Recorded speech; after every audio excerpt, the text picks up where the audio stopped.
যে কিনা নিজের গলার যে দড়িটা ছিল সেই দড়ির মধ্য দিয়ে দুটো আঙুলকে গলিয়ে রেখেছিল। ভোপাল সিং যিনি মারা গেছেন 2007 সালে, তার আত্মা নাকি তাদের সঙ্গে দেখা করতে আসবে এবং সেই আত্মা আসার টাইম ছিল রাত 1টার সময়। ডায়েরির একটা জায়গায় দুটো লাইন লেখা ছিল, তারা কিন্তু কেউ মরার জন্য, মৃত্যুবরণ করার জন্য গলায় ফাঁস লাগায়নি। একটা পুরো পরিবার গলায় দড়ি লাগিয়ে একসাথে আত্মহত্যা করার আগে কোন দেবতার যজ্ঞ করছিল, কোন পুজো চলছিল সেখানে? কেউ প্রেমে আঘাত পেয়ে, কেউ টাকার জন্য বা কেউ মানসিক অশান্তির জন্য আত্মহত্যার পথ বেছে নিয়েছেন। এরকম চারদিকে অনেক ঘটনা শোনা যায়, কিন্তু একটা পরিবারের সবাই একসাথে বিনা কারণে আত্মহত্যা করলো।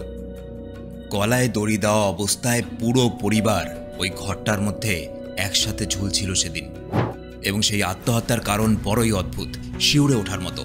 শিউরে উঠেছিল পুরো দেশ সেদিন।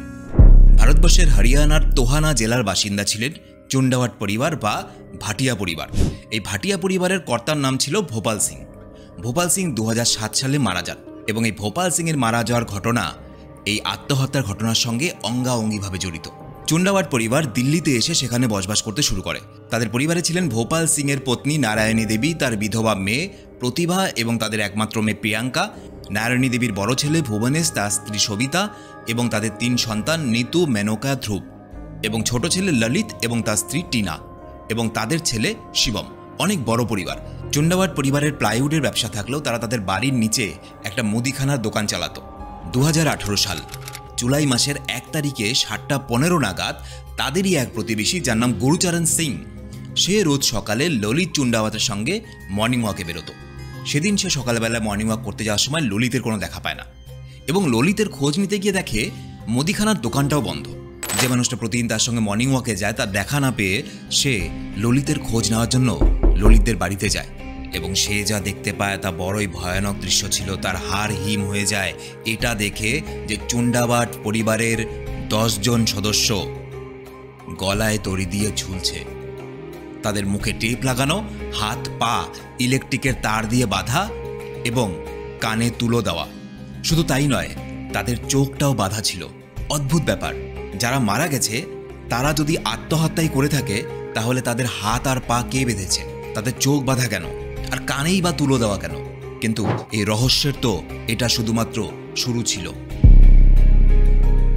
পরিবারের সবথেকে বৃদ্ধা সদস্য অর্থাৎ নারায়ণী দেবী, তার দেহটা পড়েছিল পাশের ঘরে, বিছানা আর দেওয়ালের মাঝে একটা ছোট্ট গ্যাপের মধ্যে।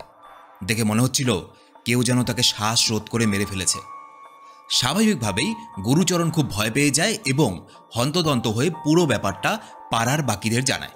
সবাই মিলে পুলিশকে খবর দেয় 7:30 নাগাদ। পুলিশ আসে, এবং যেই পুলিশ অফিসার এসেছিল সেও বোধহয় জীবনে এরকম দৃশ্য দেখেনি যে একটা বন্ধ কামরার মধ্যে পরিবারের সবাই একসাথে আত্মহত্যা করেছে। কিন্তু তাদের অবাক হওয়া তো সবে শুরু হয়েছিল, কারণ যে বিছানার চাদরটা সেখানে পড়েছিল সেই বিছানার চাদর কেটে সেখান থেকে টুকরো টুকরো কাপড় নিয়ে ওই সবগুলো সদস্যের মুখে বাঁধা হয়েছিল, এবং তাদের মৃতদেহগুলো ওই হল ঘরের সিলিংয়ে থাকা একটা লোহার জালি থেকে রং বেরঙের ওড়না দিয়ে ফাঁসি দেওয়া অবস্থায় ছিল। এবং অদ্ভুত ব্যাপার, মৃতদেহগুলো একজন আরেকজনের খুব কাছাকাছি ঝুলছিল। দেখে মনে হচ্ছিল কেউ যেন মৃতদেহগুলোকে এক লাইনভাবে রং বেরঙের ওড়না দিয়ে সাজিয়ে ঝুলিয়ে রেখেছে সিলিং থেকে। নিচে রাখা ছিল কয়েকটা লম্বা টুল, যার সাহায্যে হয়তো তারা গলায় দড়ি দিয়েছিল ওই সিলিংয়ের মধ্যে। এবং তাদের বাড়িতে শুধুমাত্র একটা প্রাণী বেঁচে ছিল, যেটা ছিল তাদের পোষা কুকুর, যার নাম টমি। এবং সব থেকে অবাক ব্যাপার হলো, সেই পোষা কুকুরটাকেও কেউ যেন ছাদের মধ্যে বেঁধে রেখেছিল। খবরটা ঝড়ের গতিতে চারদিকে ছড়িয়ে পড়ে। বিভিন্ন সাংবাদিক থেকে শুরু করে দিল্লির তৎকালীন মুখ্যমন্ত্রী অরবিন্দ কেজরিওয়াল পর্যন্ত সেখানে এসে পৌঁছন। শুরুতে পুলিশ অনুমান করতে থাকে যে হয়তো ঘটনাটা কোনো একটা মার্ডার বা হত্যাকাণ্ড। ওই বিল্ডিংয়ের নিচে যে মুদিখানা ছিল, সেই মুদিখানার দোকানে যে সিসিটিভি ক্যামেরা ছিল, সেই সিসিটিভি ক্যামেরার ফুটেজ চেক করে পুলিশ জানায় যে ঘটনার আগের দিন থেকে সকালবেলায় গুরুচরণ যখন গিয়ে ওরকম অবস্থা দেখতে পায় চুন্ডাওয়াট ফ্যামিলিকে, তখনও পর্যন্ত একটা মানুষ না বাড়ি থেকে বেরিয়েছে, না বাড়ি থেকেও ঢুকেছে। তাহলে এতগুলো মানুষকে খুন করলো কে?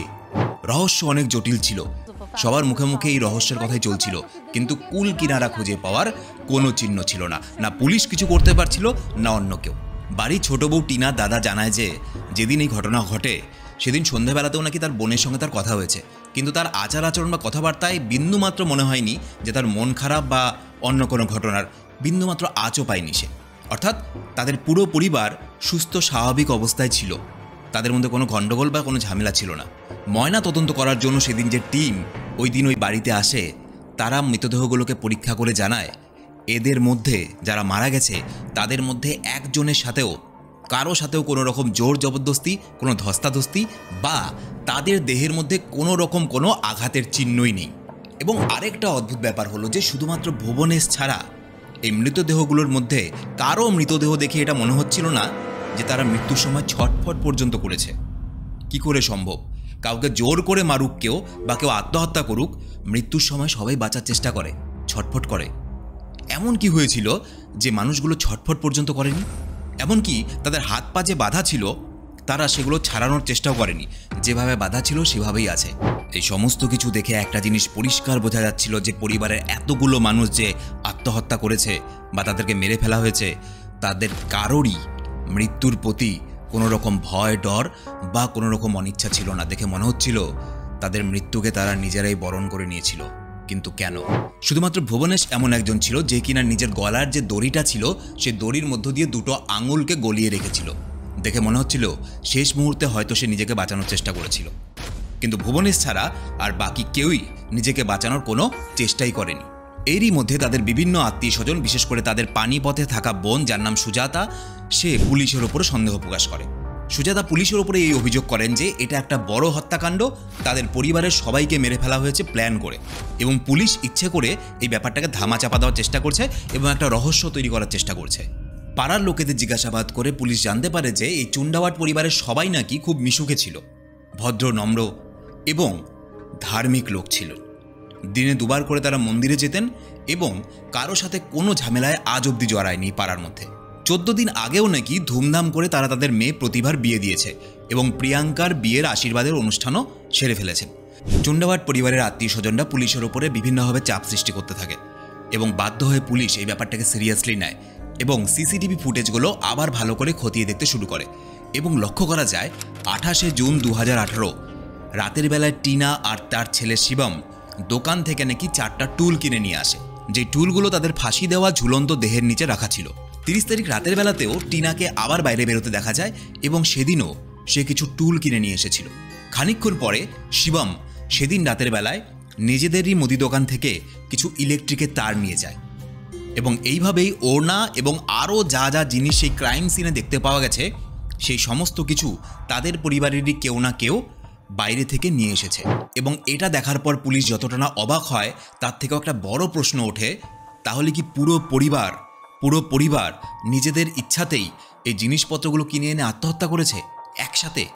ফরেনসিক টিম আরও ভালো করে পরীক্ষা করে সেই বাড়ির ছাদের এক কোণার মধ্যে যজ্ঞ করার একটা বড় লোহার পাত্র খুঁজে পায়, যেটা দেখে মনে হয় আগের দিন রাত্রেবেলায় ওই পাত্রের মধ্যে কেউ বা কারা যজ্ঞ করে গেছে। একটা পুরো পরিবার গলায় দড়ি লাগিয়ে একসাথে আত্মহত্যা করার আগে কোন দেবতার যজ্ঞ করছিল, কোন পুজো চলছিল সেখানে, আর কেনই বা চলছিল? এই তথ্যগুলো যখন পুলিশ একের পর এক খুঁজে বের করতে থাকে, একদিন পুলিশের হাতে এমন একটা জিনিস লাগে যেটা তারা কল্পনাও করেনি। তারা ওই বাড়ির ঠাকুর ঘরে একটা ডায়েরি খুঁজে পায় এবং দেখা যায় এই একটা ডায়েরি না, একই রকম দেখতে আরও 10খানা ডায়েরি, মোট 11টা ডায়েরি খুঁজে পায় পুলিশ। দেখা যায় সেই 11টা ডায়েরিতে কিছু কিছু জিনিস একদম একই রকম। কী করে সম্ভব? 11টা ডায়েরি 11 জনের, তারা একই রকম লিখছে এবং ওই ডায়েরির লেখাগুলোর মধ্যে স্পষ্ট বোঝা যাচ্ছে ওই ডায়েরির লেখার মাধ্যমে যেন কেউ বা কারা এই চুন্ডাওয়াট পরিবারকে আদেশ দিচ্ছিল বা কোনো কিছুর অর্ডার দিচ্ছিল। এমনকি তাদের পরিবারের প্রত্যেকটা সদস্য কে কখন কি করবে, কখন কি বলবে, এমনকি কখন তারা ফোন দেখবে, কখন নারায়ণী দেবীর কি দরকার, কাদের মধ্যে সম্পর্ক কেমন, কিভাবে মিলেমিশে থাকা যাবে, এবং আরও ব্যক্তিগত কিছু লেখা ছিল ডায়েরিতে। একটা মানুষ যখন ডায়েরি লেখে সে ডায়েরির মধ্যে নিজের প্রতিদিনের জীবন বা কোনো অভিজ্ঞতা এই সম্বন্ধে লেখে, কিন্তু এই ডায়েরিগুলো একটু আলাদা টাইপের ছিল। এবং ডায়েরির শেষের পাতার একটা ঘটনায় 1 সপ্তাহ আগে অর্থাৎ 24শে জুন শেষবারের মতো লেখা হয়েছিল। 24শে জুনের পর থেকে ডায়েরিতে আর কিছু লেখাই হয়নি এবং 24শে জুন শেষ ওই ডায়েরির মধ্যে কি লেখা হয়েছিল বট পূজা নামে একটা পূজার উল্লেখ ছিল এবং আশ্চর্যজনকভাবে বট গাছের লম্বা লম্বা ঝুড়ি যেরকম হয় ওপর থেকে নিচ অবধি ঝোলানো, একই রকমভাবে কিন্তু চুন্ডাওয়াট পরিবারের সকল সদস্যদের দেহগুলোও ঝুলছিল ওপর থেকে নিচে। তারা যেভাবে মারা গেছে আর ডায়েরির মধ্যে যে বট পূজার ছবি আঁকা ছিল, দেখতে অনেকটা একরকম লাগছিল। এবং শুধু তাই নয়, ওই ডায়েরির মধ্যে বিস্তারিতভাবে এটাও লেখা ছিল যে কিভাবে তাদের মুখ হাত পা বাঁধা থাকবে, কিভাবে দেহগুলো ঝুলবে, কত ডিগ্রি অ্যাঙ্গেলে ঝুলবে, এই সমস্ত কিছু বিস্তারিতভাবে ওই ডায়েরির মধ্যে আগে থেকে লেখাই ছিল। অর্থাৎ একটা জিনিস খুব পরিষ্কারভাবে বোঝা যাচ্ছিল যে এই পরিবারের সবাই আত্মহত্যা করতে যাওয়ার আগে অনেক দিন আগে থেকেই ঠান্ডা মাথায় সব কিছু আগে থেকে প্ল্যান করে লিখে রেখেছিল যে তারা কিভাবে মরবে, কীরকম থাকবে তাদের দেহ, সমস্ত কিছু লেখা ছিল। এবং মৃত্যুর 7 দিন আগে থেকে মৃত্যুর দিন পর্যন্ত ওই বাড়িতে যজ্ঞ করা হয়েছিল এবং ডায়েরির মধ্যে এটাও নির্দেশ ছিল এই যজ্ঞের কথা যেন আশেপাশের কেউ জানতে না পারে। এবং এসব কেন? ডায়েরির মধ্যে লেখা ছিল এইসবের দ্বারা নাকি তাদের আত্মার শুদ্ধিকরণ হবে। এবার এখানে যদি একটা ছোট্ট পয়েন্টের দিকে লক্ষ্য করা যায়, ভালো করে মনে করে দেখো, সবার দেহ ঝুলছিল, একমাত্র নারায়ণী দেবীর দেহটা পাশের ঘরে রাখা ছিল। কেন? এই বিষয়ে কিন্তু এই ডায়েরির মধ্যে লেখা ছিল। নারায়ণী দেবী বেশ মোটাসোটা মহিলা ছিলেন, ভারী মহিলা ছিলেন, সুতরাং তার দেহ যেহেতু ভারী, সে ওই টুলে উঠে তাকে ফাঁস লাগানো যাবে না, সেজন্য নারায়ণী দেবীকে যে শ্বাসরোধ করে মারা হবে সেটাও ওই ডায়েরির মধ্যে উল্লেখ করা ছিল। ডায়েরি থেকে আরও জানা যায় তারা এই সব কাজ এই জন্য করছিল কারণ তাদের বিশ্বাস ছিল তারা যখন গলায় দড়ি লাগিয়ে ঝুলবে তখন তাদের পরিবারের কর্তা, যিনি ভোপাল সিং যিনি মারা গেছেন 2007 সালে, তার আত্মা নাকি তাদের সঙ্গে দেখা করতে আসবে এবং সেই আত্মা আসার টাইম ছিল রাত 1টার সময়। এত অবধি ডায়েরির মধ্যে যা যা লেখা ছিল, যা যা আদেশ দেওয়া হয়েছিল, এই সমস্ত কিছুই বড় অদ্ভুত আর বিচিত্র, এই ব্যাপারে কোনো সন্দেহ নেই। কিন্তু ডায়েরির একটা জায়গায় দুটো লাইন লেখা ছিল। সেটা কি? তারা কিন্তু কেউ মরার জন্য, মৃত্যুবরণ করার জন্য গলায় ফাঁস লাগায়নি। কারণ লেখা ছিল তারা যে জিনিসটা করছিল ভোপাল সিংয়ের আত্মাকে ডাকার জন্য, সেই জিনিসটা হয়ে যাওয়ার পরে সবাই একে অপরের হাতে পায়ের বাঁধন খুলে দেবে এবং তারা তাদের গলার দড়িটা খুলে তাদের নিচে যে টুলগুলো রাখা আছে সেই টুলের সাহায্যে নিচে নেমে আসবে সুস্থ অবস্থায়। অর্থাৎ একটা জিনিস তো খুব স্পষ্টভাবে বোঝা যায় যে তারা কেউ, গোটা পরিবারের কেউই মরার জন্য আত্মহত্যা করেনি। তারা আত্মহত্যা করেছিল এই অদ্ভুত বিচিত্র কারণের জন্য। তারা ধর্মের নামে কুসংস্কারে আচ্ছন্ন ছিল। তাদের বিশ্বাস ছিল তারা যে পুজোটা করেছে, এই পুজোটা করার পর তারা যদি গলায় দড়ি দিয়ে 15-16 মিনিট ঝোলেও তারা মৃত্যুবরণ করবে না। ওই 11টা ডায়েরির মধ্যে একটা ডায়েরিতে তদন্তকারীরা আরও বেশ কিছু লাইন খুঁজে পায়, যেটা দেখে মনে হচ্ছিল এই পুরো পরিবার সম্ভবত কোনো তান্ত্রিকের সঙ্গে দেখা সাক্ষাৎ করত এবং সম্ভবত সেই তান্ত্রিকের কথা মতোই তারা এই ধরনের বিচিত্র ধর্মীয় অনুষ্ঠান করছিল। সন্দেহ যায় গীতা মাতা নামে এক তান্ত্রিকের দিকে, তবে কোনো রকম প্রমাণ না থাকায় জিনিসটা ধামাচাপা পড়ে যায়। সেই তান্ত্রিককে কোনো কিছু করা যায় না। এবং আরেকটা অদ্ভুত ব্যাপার হলো, এই বাড়ির বাইরের দিকে কিছু পাইপ লাগানো ছিল। এই পাইপগুলোর মধ্যে 7টা পাইপ নিচের দিকে ঝোলানো অবস্থায় ছিল এবং 4টা পাইপ সোজাসুজিভাবে লাগানো অবস্থায় ছিল। ভালো করে লক্ষ্য করলে দেখা যায় যারা মারা গেছে তাদের মধ্যে কিন্তু 7 জন মেয়ে ছিল এবং 4 জন ছেলে ছিল। তাহলে কি ওই পাইপগুলো যেভাবে সাজানো ছিল সেগুলোও কি তাদের ওই অন্ধ ধর্মাচরণের একটা অঙ্গ ছিল? পুলিশ খোঁজ নেয় যে কারা তাদের বাড়িতে এই পাইপগুলোর কাজ করেছিল। যারা এই পাইপগুলো লাগিয়েছিল তাদের কাছে গিয়ে পুলিশ জিজ্ঞাসাবাদের জন্য পৌঁছায় এবং সেই লোকটা জানায় যে চুন্ডাওয়াট পরিবার থেকে নাকি জানানো হয়েছিল যে বাড়িতে যাতে ভালো করে হাওয়া বাতাস আসে এই জন্য ওই পাইপগুলো তারা লাগাচ্ছে এবং এর থেকে বেশি তারা কিছু জানে না। তদন্ত করতে করতে বেশ কিছুদিন কেটে যায়। এরপর জানা যায় 2007 সালে নারায়ণী দেবীর স্বামী অর্থাৎ ললিতের বাবা ভোপাল সিং, সে মারা যাওয়ার পর থেকে ললিত কেমন যেন হঠাৎ করে চুপচাপ হয়ে যায়। তার মধ্যে কিছু পরিবর্তন আসে যেগুলো তাদের বাড়ির লোকেরা স্পষ্ট বুঝতে পারত এবং একদিন সে জানায় যে তাদের বাড়িতে নাকি তার বাবা মৃত ভোপাল সিংয়ের আত্মা সবসময় ঘোরাফেরা করছে এবং তার বাবার আত্মা নাকি ললিতকে নির্দেশও দিচ্ছিল যে কি করে একটা সুন্দর এবং সহজ জীবন কাটানো যাবে। ভেবে দেখো, একটা আত্মা নাকি সুন্দর সহজ জীবন কাটানোর এদিকে নির্দেশ দিচ্ছে, অন্যদিকে সেই মানুষগুলোকে আত্মহত্যা করার জন্য অনুপ্রাণিত করছে। এটাও জানা যায় যে ললিত পরিবারের সবথেকে ছোট হলেও তার বড় দাদারা এমনকি তার মা এবং বাকি সবাই মিলে ললিতকে খুব মানত, কারণ ললিত ছিল অত্যন্ত বুদ্ধিমান এবং বিচক্ষণ মানুষ। যদিও এর ঘটনার পরে যথেষ্ট সন্দেহ আছে যে কতটা বুদ্ধিমান বা শিক্ষিত ছিল ললিত। ললিত আস্তে আস্তে তার বাড়ির লোকেদের বোঝাতে শুরু করে যে ভোপাল সিংয়ের আত্মা এই বাড়ির মধ্যেই আছে এবং সে যা যা বলছে সেগুলো যদি শোনে তারা, তাহলে তাদের জীবন সুখের হতে পারে। এবং বাড়ির লোক একে একে তার কথায় কনভিন্স হয়েও যায়। এবং শুধু তাই নয়, ওই 11টা ডায়েরির মধ্যে যে লেখাগুলো লিখত সেগুলো ললিত লিখত। এবং পরিবারের প্রতিটা মানুষ এটা মনে প্রাণে বিশ্বাস করতো যে ললিত ডায়েরির মধ্যে যা লিখছে সেগুলো ললিতের নিজস্ব চিন্তাভাবনা নয়, সেগুলো ভোপাল সিংয়ের আত্মা ললিতকে দিয়ে লেখাচ্ছে।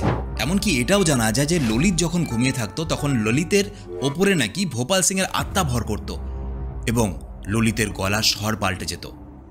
ললিত তার বাবার গলায় অবিকল তার বাবার গলায় নাকি কথা বলতো।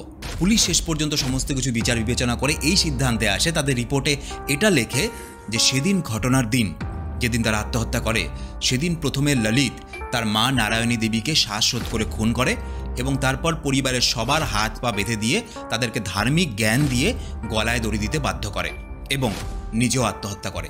এবং এখানে বিশেষ লক্ষ্য করার মতো ব্যাপার হলো ললিত আর টিনার হাত অন্যদের মতো করে বাঁধা ছিল না এবং তাদের পাও খোলা ছিল। সুতরাং দেখে বোঝা যাচ্ছিল যে বাকি সদস্যদের হাত পা মুখ বেঁধে দিয়েছিল ললিত আর টিনা। পরবর্তীকালে বিভিন্ন মনোবিদরা এই কেসটা নিয়ে স্টাডি করে এটা জানান যে তার বাবার মৃত্যুর পর থেকে, অর্থাৎ ললিতের বাবার মৃত্যুর পর থেকে ললিতের মনে তার বাবার মৃত্যুটা সে মেনে নিতে পারেনি এবং ললিতের মানসিক সমস্যা দেখা দেয়। মনোবিজ্ঞানের ভাষায় যেটাকে বলা হয় ডিলিউশনাল ডিসঅর্ডার, অর্থাৎ কোনো একটা বড় আঘাত পাওয়ার পর, মানসিক আঘাত পাওয়ার পর মানুষ কোনো অবাস্তব বস্তুকে বা যেই জিনিস কখনো এক্সিস্টই করে না সেই জিনিসটাকেও বাস্তব ভেবে নেয় এবং অন্যদেরকেও এটাই বিশ্বাস করানোর চেষ্টা করতে থাকে। ললিতের নাকি বছর 2 আগে 2টো অ্যাক্সিডেন্টও হয়েছিল এবং তখনও তার মানসিক সমস্যা দেখা দিয়েছিল। ডাক্তারেরা তখনই চুন্ডাওয়াট পরিবারকে বলেছিল যে ললিতকে কোনো মনোরোগ বিশেষজ্ঞের কাছে নিয়ে যেতে, কিন্তু পরিবার থেকে তাকে কোনো মানসিক চিকিৎসার ডাক্তারের কাছে নিয়ে যাওয়া হয়নি। এই মানসিক রোগ বাড়তে বাড়তে এতটা বেড়ে যায় যে গোটা পরিবারকে এর মূল্য চোকাতে হয়। এই ঘটনার সমস্ত লজিক এটা প্রমাণ করে যে সেদিন রাতের বেলায় গোটা চুন্ডাওয়াট পরিবার কোনো অন্ধ ধর্মীয় আচার পালন করতে গিয়ে তারা আত্মহত্যা করে ফেলেছে। কিন্তু চুন্ডাওয়াট পরিবারের আত্মীয় স্বজনরা কিন্তু এখনও পর্যন্ত এটাকে পরিকল্পনা করে গোটা পরিবারকে খুন করা হয়েছে এরকম দাবি করে। পুলিশ শেষ পর্যন্ত তাদের ফাইনাল রিপোর্টে এটাকে দুর্ঘটনাজনিত মৃত্যু হিসাবে উল্লেখ করে কেস বন্ধ করে দেয়। এবার একটা আশ্চর্যজনক ব্যাপার সম্বন্ধে বলি। 1974 সাল বনি নেটেলস এবং মার্শাল অ্যাপল হোয়াইট নামে দুজন মানুষ হেভেন্স গেট নামে একটা আন্দোলন শুরু করে, ধর্মীয় আন্দোলন। You have to trust me. You have to believe me. বলা ভালো অন্ধ কুসংস্কার জড়ানো একটা ধর্মীয় আন্দোলন। এমন একটা দল তৈরি করে তারা, সেই দলে যোগদান করার পর শয়ে শয়ে মানুষ সেই ধর্মীয় বিশ্বাসের জেরে একের পর এক আত্মহত্যা করতে শুরু করে। হতে পারে ললিত কোনো রকমভাবে 1974 সালের সেই হেভেন্স গেট অর্থাৎ ওই ধর্মীয় কুসংস্কার জড়ানো আন্দোলনের কথা শুনতে পারে এবং যেহেতু তার মানসিক সমস্যা ছিল সেও কোনোভাবে ওই ঘটনা দ্বারা অনুপ্রাণিত হতে শুরু করে এবং এই ঘটনাটা ঘটায়। কারণ হেভেন্স গেট নামে পরিচিত কুখ্যাত সেই গণ আত্মহত্যার ঘটনার সঙ্গে এই আত্মহত্যার ঘটনার অনেকটা মিল আছে। সবশেষে একটা কথা বলি, ধর্ম কখনো মানুষকে আত্মহত্যা করতে বা মানুষকে মারতে শেখায় না, ধর্ম মানুষকে সঠিক পথে চলতে শেখায়। কিন্তু ধর্মকে মিসইউজ করে কেউ আত্মহত্যা করে থাকে, কেউ যুদ্ধ করে থাকে, কেউ মানুষ খুন করে থাকে। ললিতের ক্ষেত্রে সে যেটাকে ধর্ম বা ধর্মীয় আচার বলে মানছিল বা পুজো পাঠ বলে মানছিল যেগুলোকে, সেটা শুধুমাত্র কুসংস্কার বা তার মানসিক রোগ ছাড়া আর কিছু ছিল না। সেটা আর যাই হোক, ধর্ম তো নয়। তো এই ছিল আজকের ভিডিও। তোমাদের কি মনে হয় পরিবারের সবাই কি একসাথে আত্মহত্যা করেছিল, নাকি তার পরিবার যেটা দাবি করে তাদেরকে পরিকল্পনা করে খুন করা হয়েছিল? এটা সত্যি কমেন্টে অবশ্যই লিখে জানিও। তো ভিডিও ভালো লেগে থাকলে না সাবস্ক্রাইব করতে বলছি না, শুধুমাত্র একটা লাইক করে বন্ধুদেরকে শেয়ার করে দিও। আর তোমরা যারা আমার সাথে সরাসরি কথা বলতে চাও, আমার ইনস্টাগ্রাম আইডি এই ভিডিওর নিচে ডেসক্রিপশনে দেওয়া আছে, চলে এসো, গল্প হবে। দেখা হচ্ছে পরের ভিডিওতে। সবাই খুব ভালো থেকো।